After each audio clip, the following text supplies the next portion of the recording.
Hello students, I am Rita Indoliya, your NEET chemistry mentor. और students, आज अपन स्टार्ट करने जा रहे हैं आपका next part, that is about the quantum numbers. अब क्वांटम नंबर्स क्योंकि हम लोगों ने पहले भी एक बार पढ़ रखे हैं तो हमें अच्छे से आते हैं, तो थोड़ा सा और ब्रीफिंग के साथ यहाँ आप पढ़ने जा रहे हैं क्या, क्वांटम नंबर्स। कौन कौन से क्वांटम नंबर्स की बात होगी? Hopefully you learn all them well. Principal quantum number, azimuthal quantum number, then magnetic quantum number and spin quantum number. और ये सारी की सारी चीजें किस पे बेस्ड होंगी? Whole over the electronic filling के ऊपर। तो स्टार्ट करें अपना ये सेशन, आइए। तो सबसे पहले क्वांटम नंबर का एक बेसिक नॉलेज लेते हैं कि exactly this is what. It is a set of four integers. This is what, a set of four integers. और वो फोर इंटीजर्स आपका कौन कौन से हैं? Principal, azimuthal, magnetic and spin. ये मैंने सिर्फ नेम की रिप्रेजेंटेशन दी है, सिंबॉलिक नहीं है। Set of four integers required to define an electron completely in an atom are called quantum numbers. इसको हम सिंपली क्या कहते हैं? Quantum number. और क्वांटम मैकेनिक्स अगर मैं यहां आपसे पूछ लूं इसी के रिवर्स, तो आप क्या कहेंगे? What is quantum mechanics? जहां आप डुअल बिहेवियर ऑफ मैटर की बात करते हैं, that is your quantum mechanics. लेकिन in the case of quantum numbers, it is a set of four integers to required an electron to define an electron completely in an atom. Clear है बात? अब देखिए, first three have been derived from Schrodinger wave equation. अब Schrodinger wave equation की बात हुई है तो हम ये भी डिस्कस करेंगे। तो अब 1 to 1 सबसे पहले स्टार्ट करते हैं क्वांटम नंबर, फिर आते हैं श्रोडिंगर वेव इक्वेशन पे। तो आ जाओ। सबसे पहले अगर मैं कहूं तो बात होगी प्रिंसिपल क्वांटम नंबर की। और उससे पहले मैं कुछ कहना चाहूंगी इन शॉर्ट। पहले एक बार सारे क्वांटम नंबर सुन लो, उसके बाद हम चलेंगे थ्योरी पे। तो क्या कहा गया है? Quantum numbers. अब ये जो फ्लो चार्ट मैं यहां बनाऊंगी तुम्हारे पास भी होना चाहिए तुम्हारी नोटबुक में। ये बात चल रही है। और कौन से फोर पढ़ने हैं हमें? First is your principal quantum number. मैं स्मॉल रिप्रेजेंटेशन रिप्रेजेंट किससे करते हैं? स्मॉल n से। Then come to azimuthal quantum number represented by small l. Then magnetic quantum number represented by small m. And then the last is spin quantum number. ये चारों हमें बहुत अच्छे से अब यहाँ पढ़ने हैं। अब देखो, अब चारों की थ्योरी पे तो हम पहुंचेंगे, उससे पहले मैं इसकी एक शॉर्ट आई स्टोरी तुम्हें सुनाऊंगी जिससे आपको ये चारों क्वांटम नंबर्स हो जाएंगे एकदम क्लियर। ठीक है, तो बड़े ही ध्यान से सुनना है इस स्टोरी को। तो इसको एक बार कर दूं साइड हल्का सा। चलिए सर, आप इधर आ जाइए और हम स्टार्ट करते हैं अपनी स्टोरी। तो देखो, अब यहां अगर मैं इन चार क्वांटम नंबर्स के चार ब्लॉक बना दूं, देखना बड़े ध्यान से, इसके बाद कभी क्वांटम नंबर तुम भूलने वाले नहीं हो। मैंने कहा मेरे पास ये चार क्वांटम नंबर्स हैं, प्रिंसिपल जी, एजीमुथल जी, मैग्नेटिक जी और जी स्पिन जी। बन गए? तो चलो पहले इनकी नेमिंग कर लेते हैं। ये हमारे principal, azimuthal, magnetic and then spin. अब आप कहोगे मैम अभी तो आपके पास एक और बचा है। अब ये जो एक बचा है ना, यहाँ आपके आएंगे कौन? मिस्टर श्रोडिंगर, जिनको हम डिस्कस करेंगे आपके साथ बिल्कुल इस सेशन में। ठीक है, तो इनको तो करते हैं एक बार के लिए साइड, हमें यहाँ डिस्कस करने हैं ये चार। तो अब सुनते जाओ 1 to 1 मेरी बात बहुत ध्यान से। एक चीज़ सुनो, अगर आप कहीं एक हॉस्टल में जाते हैं, आप न्यू एडमिशन ले रहे हैं किसी भी जगह पर, फॉर एग्जांपल आप अपनी किसी डिग्री के लिए आप जा रहे हैं आईआईटी बॉम्बे। आप आईआईटी बॉम्बे गए हैं, आपने एडमिशन लिया, तो वहाँ जाके आपको एक हॉस्टल की भी रिक्वायरमेंट होगी, क्योंकि कॉलेज तो आप स्टडी लेवल से आपके लिए ठीक है। देन अप टू आप शिफ्ट कर रहे हैं कहाँ? आप आईआईटी बॉम्बे में जाके हॉस्टल ढूंढेंगे अपने रहने के लिए। ठीक है, अब वो जो हॉस्टल है ना, मान लिया कि ये बिल्डिंग जो है that is your complete IIT Bombay building. ये लो, ये तुम्हारी आईआईटी बॉम्बे की हॉस्टल बिल्डिंग है। मान दिया मैंने एक बात। और वहां पर इस हॉस्टल में से तुमको चूज करने हैं क्या कि आपको कौन से ब्लॉक में तो रहना है और कैसा आपका रूम पार्टनर होगा, ये सारी चीजें हमें यहाँ पता करनी है। तो these are your blocks, like principal block जिसको आप एन से रिप्रेजेंट कर रहे हैं, एजिमुथल ब्लॉक एल से रिप्रेजेंट करते हैं, मैग्नेटिक इज एम और स्पिन इज एस। अब आपको नहीं पता आपको कौन सा तो ब्लॉक मिलने वाला है, which one is your roommate. और रूममेट का डिसीजन जो होगा वो डिपेंड करता है द नेचर और द बिहेवियर और द अंडरस्टैंडिंग। और यही सेम चीज हमें पढ़नी है इलेक्ट्रॉन्स जी के केस में। तो अब सुनो, आप यहाँ गए, आप अब चूज कर रहे हैं, तो सबसे पहले अब आप जब देखेंगे तो प्रिंसिपल क्वांटम नंबर आपको क्या बताएगा कि भाई आपको यहाँ पर आना है ना, तो सबसे पहले जो चीज मैटर करेगी that is the size of the room. आप कोई भी रूम लेंगे, ऐसा तो नहीं कि चलिए ये वाला जो ब्लॉक है प्रिंसिपल ब्लॉक है, यहाँ इस ब्लॉक में बहुत छोटे छोटे काफी सारे रूम्स हैं, लेकिन आपने देखा कुछ बड़े रूम्स भी हैं। तो आप क्या सोचेंगे कि मेरे को अगर मिलना है तो यार मेरे को ये बड़ा वाला स्पेस वाला रूम मिल जाए, आपकी पहली प्रायोरिटी ये होगी। तो आप कहेंगे कि सर, अपने वार्डन से कि सर मुझे बड़ा वाला रूम दे दीजिए, ठीक है। तो as per the size it totally depends on what, principal quantum number की यहाँ बात हो गई कि आपका वहां पर मेन प्रिंसिपल क्या था कि आपको बड़े साइज वाले रूम को लेना था, ठीक है। अब जैसे ही आपने यहाँ कहा चलिए ठीक है, यहाँ साइज की बात हो गई, लेकिन फिर आपके दिमाग में एक चीज आती है कि चलो साइज तो मेरे को मैटर कर जाएगा, एक घड़ी में छोटे रूम में भी गुजारा कर लूंगा, लेकिन यहाँ जाके मुझे नहीं पता कि मेरे रूम पार्टनर्स कैसे होंगे। सुन रहे हैं आप मेरी बात कि मेरे रूम पार्टनर कैसे होंगे। मान लो मैंने रूम इतना बड़ा ले लिया, उसमें ऑलरेडी 3-4 लोग रहते हैं, तो मैं तो यहाँ पढ़ाई नहीं कर पाऊंगा। तो आप सोचते हैं कि ठीक है मैं रूम थोड़ा छोटा ले लेता हूँ, लेकिन एटलीस्ट वहां लोग क्या हो, कम हो। तो आप क्या करोगे, वहां सोचोगे कि मेरे को लिमिटेड लोगों के साथ रहना है, तो आप आ गए एजिमुथल वाले के पास। अब वहां से आपने फिर एक बात आपके दिमाग में आपके पेरेंट्स ने या किसी फ्रेंड ने डाल दी कि आप यहाँ पे चलो भाई, तूने रूम पार्टनर के साथ भी ले लिया, तुम ये क्यों नहीं ट्राई करते हो कि अगर तुम्हें अच्छे से स्टडीज़ करनी है, सारी चीज़ करनी है, तो अब तुम ये क्यों नहीं ट्राई करते हो कि तुम अपना एक सेपरेट ही रूम ले लो। लेकिन सेपरेट रूम लेने के लिए आप अगर बजट फ्रेंडली नहीं हो पा रहे हैं, आप सोचेंगे यार इधर मेरा बजट भी ज़्यादा है, साथ साथ मैं क्या कर रहा हूँ यहाँ पर, मेरे को रूम में जो पार्टनर मिल रहा है वो भी ठीक अंडरस्टैंडिंग वाला नहीं है, या फिर मल्टीपल लोग हैं। तो आप इन 2 ब्लॉक्स को तो कर गए क्रॉस। आप मैग्नेटिक पर पहुंचते हो तो आप कहीं ना कहीं देखते हो कि आपको अट्रैक्शन और रिपल्शन वाली फीलिंग्स आना शुरू हो जाती हैं, और वो किस वजह से होती हैं, आपके कहीं ना कहीं मैग्नेटिक मोमेंट की वजह से। अब उस मैग्नेटिक मोमेंट की भी अगर मैं आपसे बात करूं तो आप क्या सोचोगे, चलो यार ये रूम थोड़ा ठीक है, ना छोटा है ना बड़ा है, और यहाँ हम मैक्सिमम 2 ही लोग रह रहे हैं। बात समझना ध्यान से कि यहाँ हम 2 ही लोग रह रहे हैं और दोनों जो है ना वो जस्ट इक्वल बिहेवियर के हैं। लाइकवाइज अगर मैंने कहा कि हाँ जी मैं इसमें एडजस्ट कर लूंगा, तो सामने वाला बंदा भी उसमें एडजस्ट करने को तैयार है। यानी कि अगर मैं कहूँ कि अगर मैं मैग्नेटिक स्पिन में बात करती हूँ तो आप कहेंगे कि अगर मैं प्लस फेज शो कर रहा हूँ तो मेरा सामने वाला पार्टनर माइनस फेज शो कर रहा है, समहाउ हम बैलेंस कर रहे हैं एक दूसरे को। तो आपको ये वाला ब्लॉक लग रहा था अच्छा, आपको दिमाग में आ गया कि हाँ मैं इस ब्लॉक में रूम ले सकता हूँ, इवन यहाँ नंबर ऑफ पार्टिकल्स या पार्टनर्स भी कम है। लेकिन आपको फिर एक ब्लॉक दिखता है कि ये जो है सीनियर ब्लॉक है, इसके जस्ट ऊपर स्पिन वाले की मैं बात कर रही हूँ कि ये सीनियर ब्लॉक है। मे बी हो सकता है कि मुझे सीनियर्स के साथ रहने में कुछ फायदा मिले for the projects, upcoming studies और सारी चीज़ों को लेके। लेकिन साथ साथ आपने क्या सोचा कि एक बार तो आपने पॉजिटिव साइड सोचा, लाइकवाइज की क्लॉकवाइज साइड सोचा आपने कि मैं अगर सीनियर्स के साथ रहता हूं तो मुझे सीनियर्स के साथ रहने पे यहाँ बहुत प्रॉफिट है स्टडी पॉइंट ऑफ व्यू से। लेकिन साथ ही साथ आपने क्या सोचा कि ये प्लस तो है लेकिन एक नेगेटिव भी है कि मेरे सीनियर्स मेजरली काम मुझसे करवाएंगे, या मुझे कहीं ना कहीं अगर मुझे हेल्प करेंगे तो हो सकता है वो मुझे टॉर्चर करके भी रखें। तो आपके दिमाग में 2 चीज़ें आई, तो आप 2 तरफ घूम गए, क्लॉकवाइज और एंटी क्लॉकवाइज घूम गए। तो यहाँ जाके आप कंफ्यूज हुए, तो आपको ये वाला जो जोन था थोड़ा थोड़ा अच्छा लगने लगा। लेकिन फिर भी आपने ओवरऑल क्या देखा कि भाई मैं एग्जैक्ट पोजीशन अभी भी आइडेंटिफाई नहीं कर पा रहा हूं किसी भी ब्लॉक में रहने के लिए। क्लियर है बात?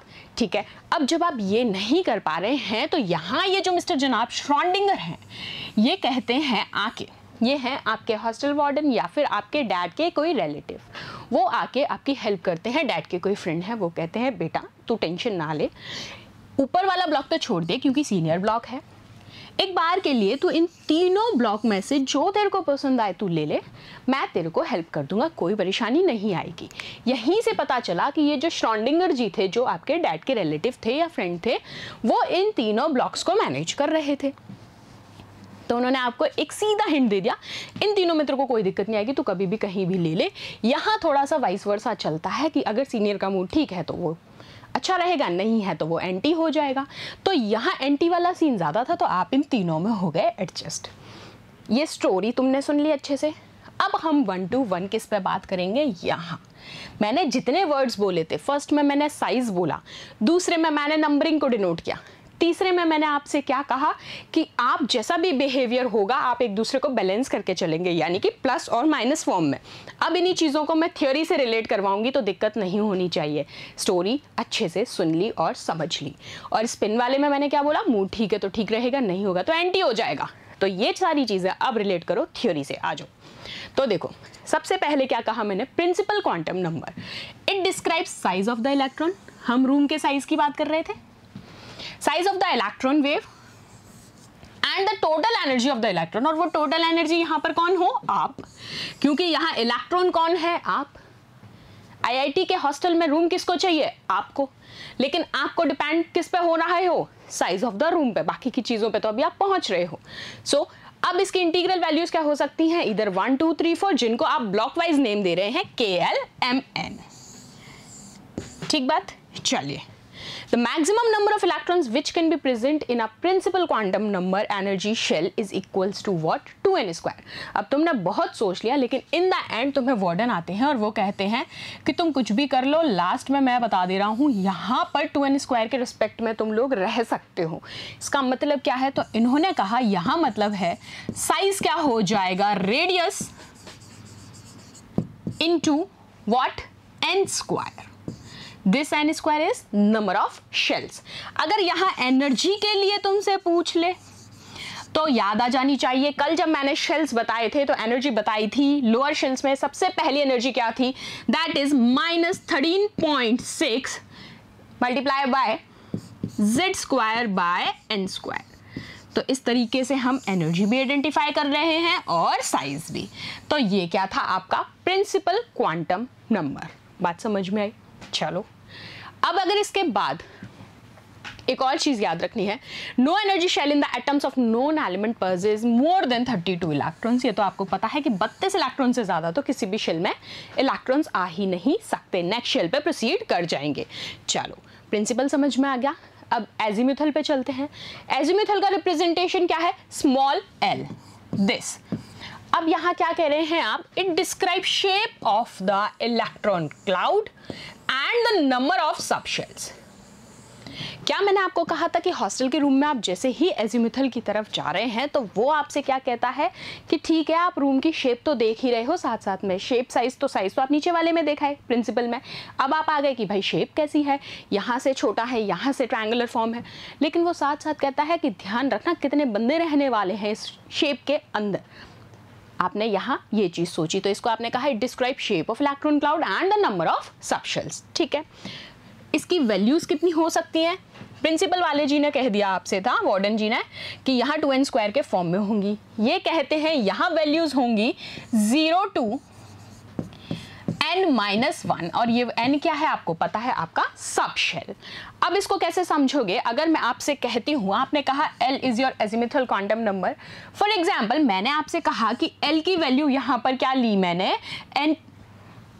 l की वैल्यू आप निकालोगे तो वैल्यू किसकी लोगे, n की, क्योंकि करना क्या है आपको, n-1, 0 to n-1 में रिप्रेजेंट करना है। फॉर एग्जाम्पल मैंने कहा n की वैल्यू मेरी यहाँ 2 है। दोनों सुनना ध्यान से, क्या कहा मैंने, n की वैल्यू यहाँ 2 है, तो आप यहाँ पर क्या कर दोगे, 2, ये n अपना 2 हो गया, 2 - 1, यही करोगे। तो चलो 2 - 1 आपने किया तो आपको l क्या मिल गया, यहाँ पर 2 फॉर्म्स में है, आपका l क्या रहा, जस्ट 0 और 1, क्योंकि यहाँ क्या है रिजल्टेंट 1। बात समझ में आई। चलो, एक केस तो ये हो गया, एक केस मैं ले रही हूँ, फॉर एग्जाम्पल मैंने मान लिया अब मेरा n है 3। अब मुझे बताओ यहाँ पर क्या करोगे, जब n 3 है तो क्या कर दोगे, 3 - 1 दैट इक्वल्स टू 2, यही आया। तो यहाँ आपका l क्या हो जाएगा मैक्सिमम, बताओ मुझे, 0 1 2। अब ये जो रिप्रेजेंट कर रहे हो ये क्या है, सब शेल्स। अब यहाँ इसी को अगर हम ऑर्बिटल के बेसिस पे देखें तो आप कहेंगे अगर L की वैल्यू 0 है तो वो सिर्फ S सब शेल में होगा, L की वैल्यू 1 है तो कौन कौन सा, P सब शेल तो होगा ही एज अ रिप्रेजेंटेशन, लेकिन ये यहाँ पर S में भी है, 0 to 1 पहुंचा है तो S और P। D में हम बात करेंगे तो S P D, क्योंकि कैसे 0 1 2, बात समझ में आई, 0 1 2, यहाँ था 0 1, ऐसे ही इसमें लिखेंगे तो S P D F, यानी कि 0 1 2 3। ठीक है, यहां तक बात समझ में आ गई। हम लोगों ने कैसे वैल्यूज इसकी निकाल ली, हमने कहा L equals to 0 that means S sub shell, L is equals to 1 यानी कि S और P दोनों होंगे। यहां हमने फाइनल इंडिकेशंस लिखा है SP DF के फॉर्म में, तो यहां तक कोई दिक्कत नहीं है। अब चलते हैं मैग्नेटिक क्वांटम नंबर की तरफ। अब याद तो होंगे ही शेल्स की बात, मैग्नेटिक क्वांटम नंबर। देखो इन शॉर्ट समझाऊं ना, अगर ये प्रिंसिपल हमने हॉस्टल वाले फॉर्मूले से तो समझ ही लिया, हॉस्टल के अलावा एक और चीज लो, सबसे बेस्ट वे है याद रखने का, लिखो इधर प्रिंसिपल, सारे क्वांटम नंबर से मैं बार बार नहीं लिख रही हूं, ठीक है। Azimuthal, magnetic, then spin. तो सिंपल सी भाषा में याद रख लेना, आईआईटी बॉम्बे में जाके तुम या तो देख रहे हो फ्लैट या फिर तुम्हारा हॉस्टल, और यहाँ जाके फिर तुम आ जाते हो रूम नंबर पे, रूम नंबर और फ्रेंड कैसा है, रूम पार्टनर होगा, और यहाँ होती है तुम्हारी एक्चुअल पोजीशन। ये लो, इससे ज़्यादा शॉर्टेस्ट वे क्या समझाया जाए, shortest way to learn all the quantum numbers in a easy and simplest form. बात आ गई समझ में। अब आ जाए मैग्नेटिक पे, तो मैग्नेटिक सुनो, it describes the orientations of the subshells. क्या बताएंगे ये जनाब आपको बताने वाले हैं ओरिएंटेशन।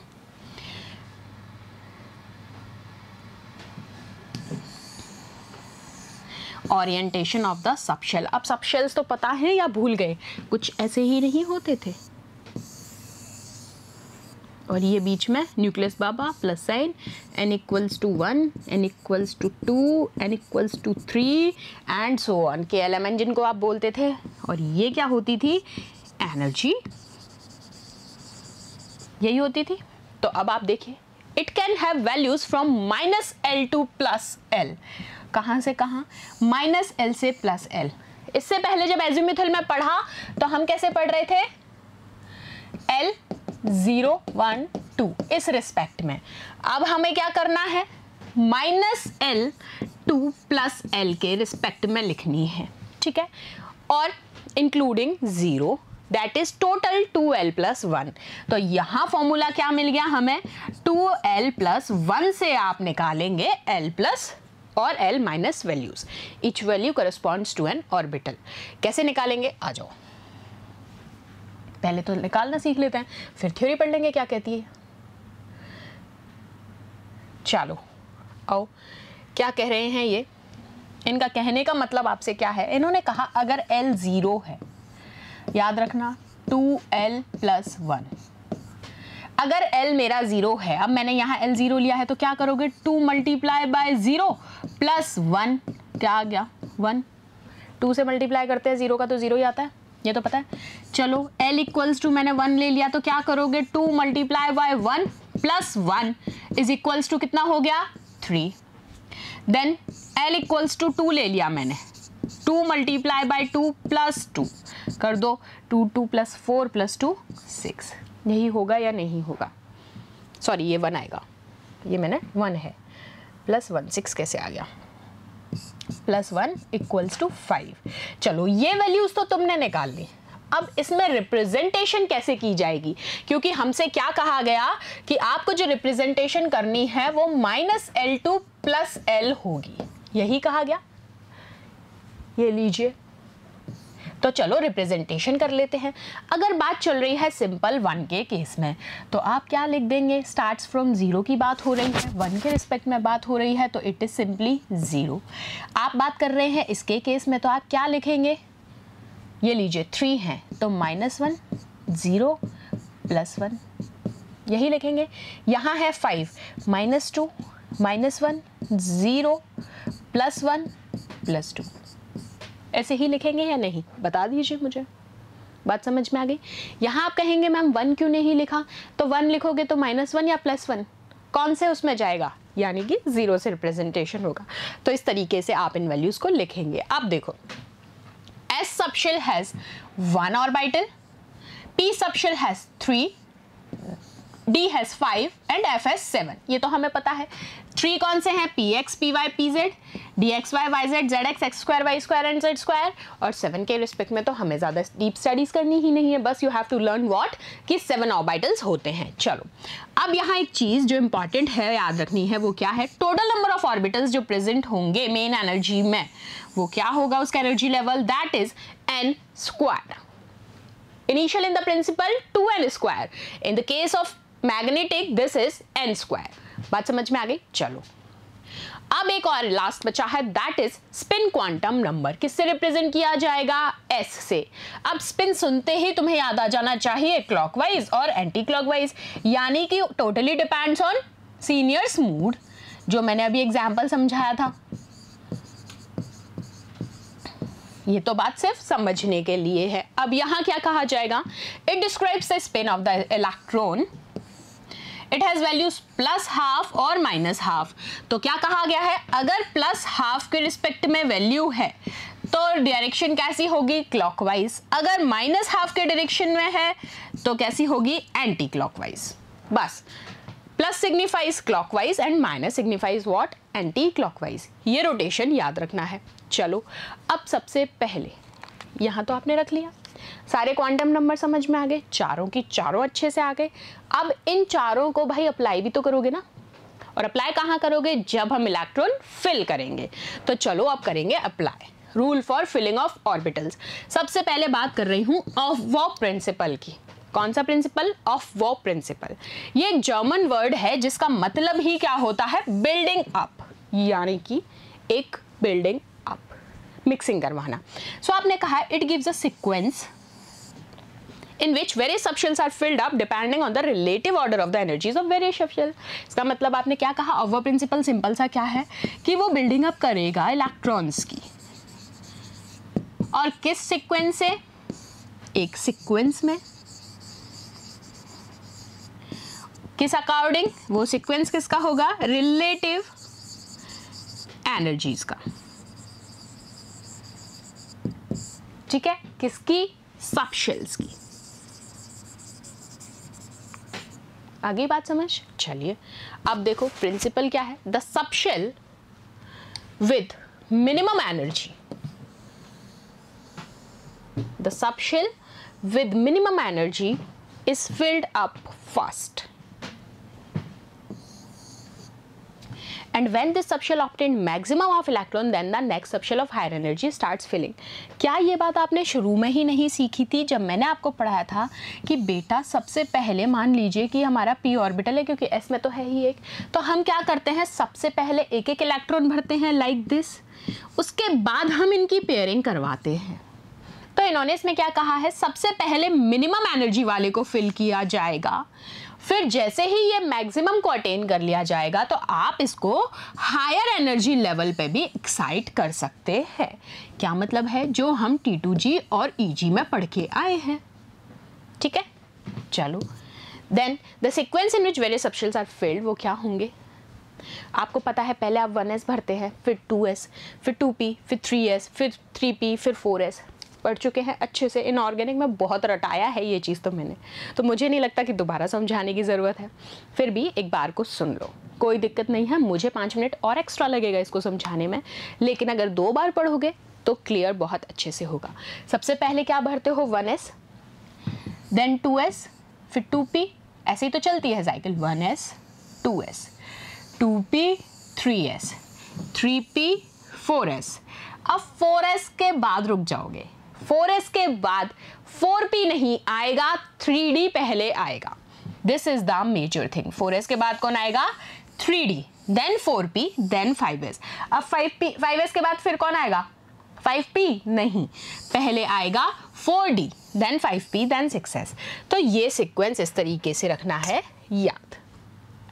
बात आई समझ में कि आप 1s 2s 2p 3s यहाँ तक तो सही जा रहे थे, फिर 3p यहाँ तक आपने एकदम सही भरे। जैसे ही आप 4s पे आए, आप 4p में जा नहीं रहे हैं, आप जाएंगे 3d then 4p then 4p के बाद आप आए 5s, 5s के बाद आप जाएंगे 4d, ये देखिए, और 4d के बाद आप जाएंगे किस में, 4p में।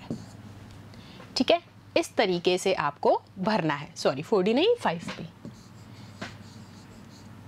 इस तरीके से आप इनको फिल करेंगे तो सीक्वेंस याद रह जाएगा। चलो अब देखो n+l रूल इस according to the sequence in which various subshells are filled up can also be determined with the help of n+l value। n+l rule कहता है कि हम हर सबशेल पे अगर n+l वैल्यू लगा दें, यानी नंबर ऑफ सबशेल, और l क्या है उसका एजिमुथल क्वांटम नंबर, तो हम इजीली इसको फाइंड आउट कर सकते हैं। कैसे? इसके लिए एक प्रिंसिपल पढ़ना पड़ेगा जो कि है n+l रूल का। क्या कहता है? द सबशेल विद लोएस्ट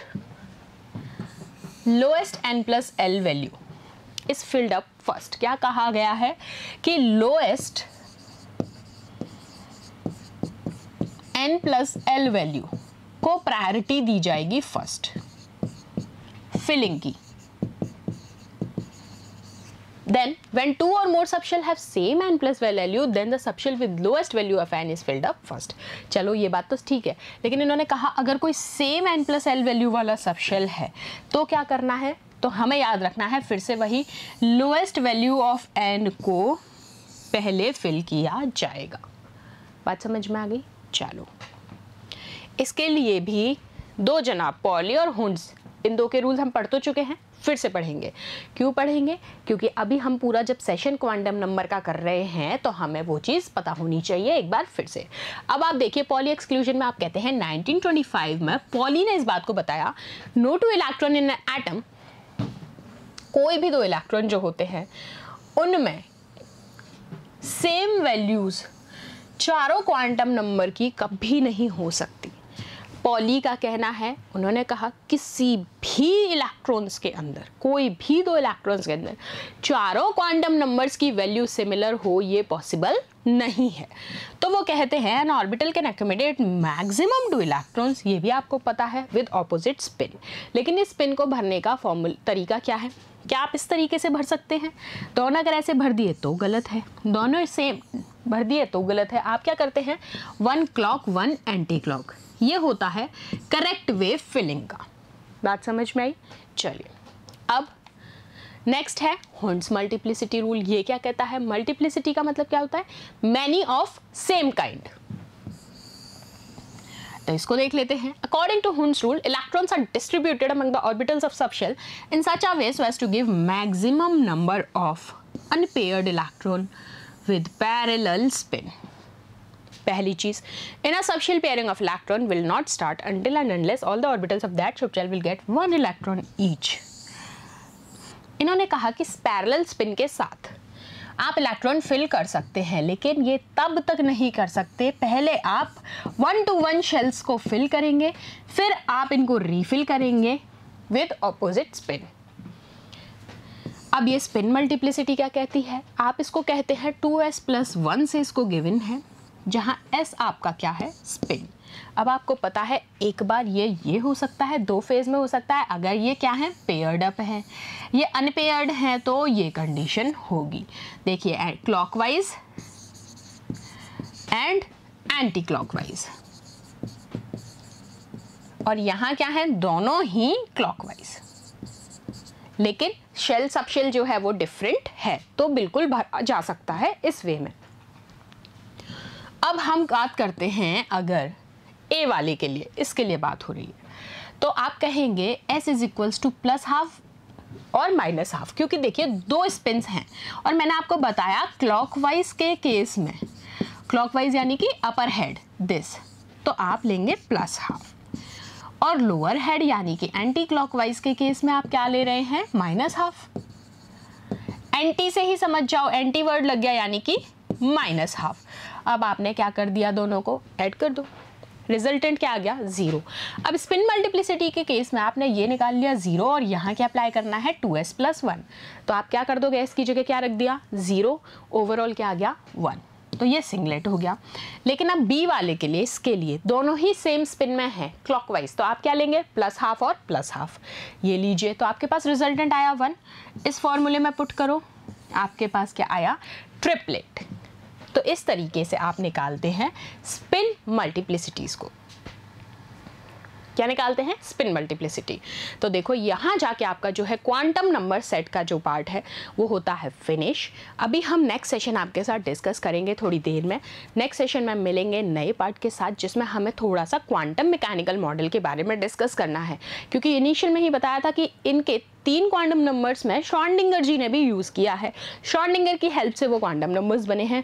तो यहाँ हम थोड़ा सा डिस्कशन श्रोडिंगर के बारे में भी करेंगे, क्योंकि एज मच ब्रीफिंग आपके नहीं है, कोई रेडियल वेरिएबल्स नहीं है, रेडियल कांस्टेंट्स नहीं निकालने हैं। श्रोडिंगर को लेके एक सिंपल सा पार्ट है जो हम डिस्कस करेंगे, ठीक है। तो मिलते हैं नेक्स्ट पार्ट में। Thank you so much.